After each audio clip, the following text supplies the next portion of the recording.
मैं आपने बड़ा अच्छा सवाल पूछा और मैं यहाँ आपको कुछ फैक्ट्स एंड फिगर्स और नंबर्स आपके साथ शेयर कर लूं जी।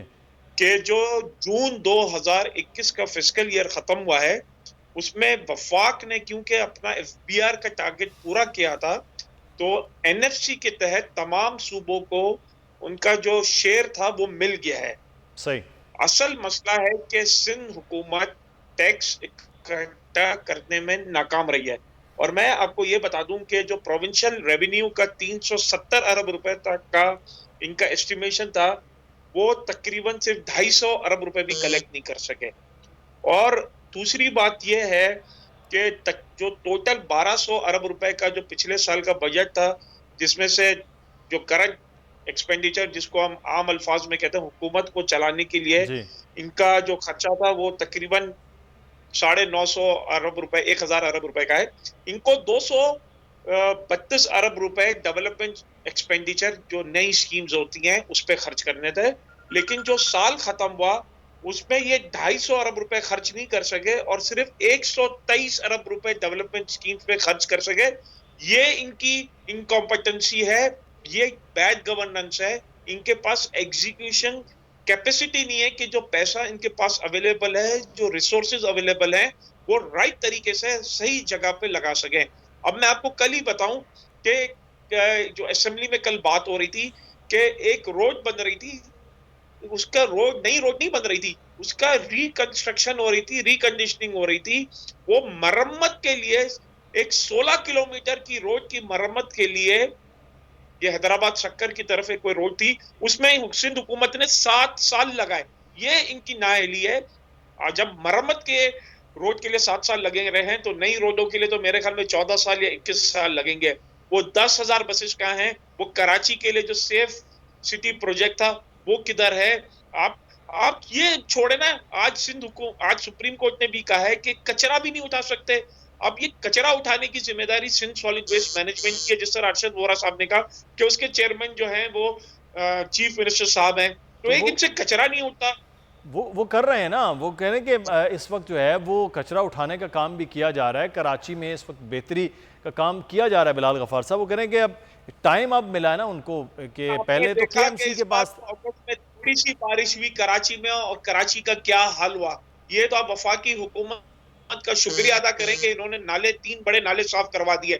सवाल ये बनता है कि जो 41 छोटे नाले और तकरीबन 500 और नाले जो कनेक्टिंग नाले हैं उस हुकूमत ने सफाई क्यों नहीं की? जो क्लिक प्रोग्राम के थ्रू होने थे या स्वीप का जो एक प्रोग्राम है, वर्ल्ड बैंक और एशियन डेवलपमेंट बैंक की फंडिंग मौजूद है, उसके तहत ये अभी तक काम क्यों नहीं हुए? तो वो कह रहे हैं कि वो काम भी हो रहा है, छोटे और बड़े नाले मिला के जो तकरीबन 500-550 नाले हैं वो तो पिछले साल ही कहा गया कि यानी कि जून से पहले तो साहब मालियाती आपने साल में, एक तो वहाँ। नया वजीफा सीख लिया कि बारिशों में शाहराह फैसल और वो जो चौड़ी रोडें हैं जहां बारिश थोड़ी सी पड़ी और वो सड़कें जो है ना सूख गई, पूरा दिन रात उसी के चक्कर लगाते रहे और कहा कि जी हर जगह सही है। वो जाएं जहां पे पानी पानी है ना, 2-2 3 दिन तक पानी खड़ा था, ये बिल्कुल कम बारिश होने के बावजूद वो जाए ओल्ड सिटी के एरिया में कि वहां पे क्या हाल है। मुझे सही। बताएं तो सही कि क्या चल, सीवरेज के ये हालात जो हैं चले, वो मैं गबोल साहब से कराची नादिर, क्या मैं पानी की क्या सबको पानी मिलता है? मैं नादिर मानता हूं नादिर कि गबोल कराची साहब, में पानी की क्या शॉर्टेज है, काम लेकिन काम। अगर कराची वाटर सीवरेज बोर्ड की डिस्ट्रीब्यूशन सिस्टम सही हो जाए तो हर कराची के रहने वाले को तीसरे दिन पानी मिलना चाहिए। लेकिन ये water mafia Nahal corrupt officers हैं कराची वाटर सीवरेज बोर्ड के। आप मुझे सर, बताएं कि ये तो बड़ा आपके घर पे बड़ी पूरी एक, ये नल जो में पानी आता है मसाइल हैं कि लेकिन लाइन में पानी इस नहीं वक्त आता। जो है वो हमें लाइन। पानी अवेलेबल है लेकिन लाइनों में पानी अवेलेबल नहीं है। बिल्कुल भाई, ये लाइनों में पानी के हवाले से मैं जिस एरिया में, मैं तो यहाँ बड़ा एक जो पसमानदा एरिया कोरंगी में, तो वहाँ रहता हूँ, वहाँ हमारे लाइन का पानी आ रहा है, तो वहाँ मसला नहीं होता। तकरीबन साल में 320-25 दिन पानी आ जाता है, लेकिन बहुत सारे एरिया जैसे ही वो पीछे जाते हैं उन एरियाज़ में पानी नहीं आता। वो हमें फ़ोन करे तो कि हमारे लिए कोई बात किया कीजिए, आपके तो पानी अगर आ रहा है। तो बहरहाल मैं ये बात कर रहा हूँ कि इस वक्त जो है कैपेसिटी का इशू है नादिर कबूल साहब, कि अगर जो फंड्स तरक्याती रखे भी हों वो पूरे ना हो सके हों साल के बाद, और अगर जो चीज़ें चल रही हैं उनको पूरी तरह से वो डिलीवर नहीं कर पा रहे हैं, कहीं कैपेसिटी का इशू है या कोई और मामला है? देखिए मेन इशू यही है कोऑर्डिनेशन का। और ऑब्वियसली हमने 1 महीना पहले ही मुर्तज़ा वहाब ने समझे, तकरीबन 1 महीना ज़्यादा 2 महीने हो गए होंगे कि उन्होंने संभाले हैं जी, अफेयर्स को। तकरीबन 2 माह। उससे पहले ऑब्वियसली डिफरेंट पॉलिटिकल पार्टीज़ का यहाँ पे स्टेक था, कोऑर्डिनेशन का इशू होता था। वसीम अख्तर कहते थे मैंने रिक्वेस्ट भेजी है, समरी भेजी है, आगे से जवाब नहीं आता। हम कहते थे भाई हमें तो कुछ मिला ही नहीं है, क्या बात कर रहे हैं। और दूसरा जो बिलाल गफ्फार साहब बात कर रहे थे कि हमने 3 नाले साफ़ किए, तो वो अली ज़ैदी के आपने भी देखे होंगे वीडियोज़, चर्चे चल रहे थे, बल्कि आप लोगों ने कवरेज भी की होती है। उन्होंने तमाम कचरा निकाल के रोड के ऊपर जाके फेंक दिया था, तो मज़ीद और कचरा रोड पे फैलाते थे, जिसकी वजह से वो मक्खियों आप का बड़ा एक 2015, इन्फेस्टेशन हो गया था। वो 17, एक अलग 18 मसला की बन गया था 18, कि 19 की बात मेरे कर रहे अपने हैं। ज़ाती घर में मैं मक्खियाँ आके जमा हो 2021 गई की थी। बात कर रहा हूँ। मैं 2021 और की दूसरी बात कर बात रहा हूँ। ये है कि 35 अभी अरब रुपए जो है वफाक ने जारी किए हैं over and above to NFC के। आप जरा फैक्ट्स एंड फिगर्स गबोल साहब चेक कर लें। एफडब्ल्यू और एनडीएमए के थ्रू ये नाले मैं साफ आपके किए जा नाले रहे हैं। साफ करने की बात कर रहा था। आप जो बार-बार कह रहे हैं कि आपने बड़ा एहसान किया था नाले साफ करके, वो एहसान नहीं किया था, उल्टा एक बड़ी ज़हमत बन गई थी, पूरी मक्खी 11 किसी के लाख घर में घुस टन गई थी। कचरा तो इन बराए 3 मेहरबानी बड़े नेक्स्ट नालों टाइम से अगर निकला आप है। नाले साफ करें, तो कचरा उठा के रोड पे कम से कम नहीं फेंक के उसको पे सही तरह से डिस्पोज ऑफ करें।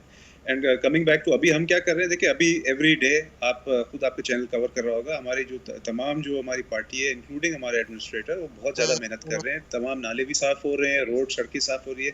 लियारी जो आपको पता है कि जिसके अंदर एक बड़ा इशू था, बिल्कुल कचरा इकट्ठा हो जाता था, वहाँ से हमने अच्छा खासा कचरा उठा के हमने निकाल के बाहर फेंका है। जगह जगह पार्क्स हम रिस्टोर कर रहे हैं, पब्लिक स्पेसेस को हम लोग रिक्लेम कर रहे हैं। आए चंडीगढ़ रोड ले लें, वहाँ पे कल हमारे एडमिनिस्ट्रेटर गए हुए थे, वहाँ पे पुराना एक ब्रिज है अंग्रेज़ों के दौर का, उसको हम रिस्टोर कर रहे हैं ताकि एक मॉडर्न सिटी हम कराची को बना सकें, दुनिया को दिखा सकें कि भाई हमारा ये फाइनेंशियल हब है। बेशक हमारा कैपिटल इस्लामाबाद है, मगर फाइनेंशियल हब हमारा कराची है, तो उसको उस तरह प्रेजेंटेबल होना भी सही। चाहिए।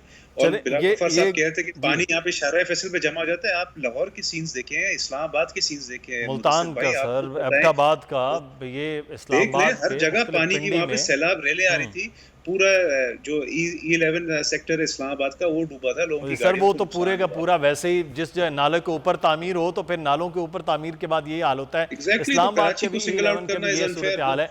तो वो जो तजावुज़ात हैं उसमें भी साल लगे हैं, उन तजावुज़ात में भी। बहरहाल वो भी वहाँ एक लैंड माफिया E11 और उसके इर्द गिर्द मौजूद है, जिस लैंड माफिया के अपने लोग जो हैं वो असम्बलियों के अंदर मौजूद थे। ये भी बहरहाल किसी दिन पूरा प्रोग्राम इस पर हम करेंगे, हम तैयारी करें। लेकिन आज सुप्रीम कोर्ट की जो बात हुई उसके बाद हमारे नुमाइंदे पहुँचे, कराची के लोगों के क्या तासुरात हैं इसी कचरे के हवाले से, सफाई के हवाले से, वो सुन लेते हैं जी।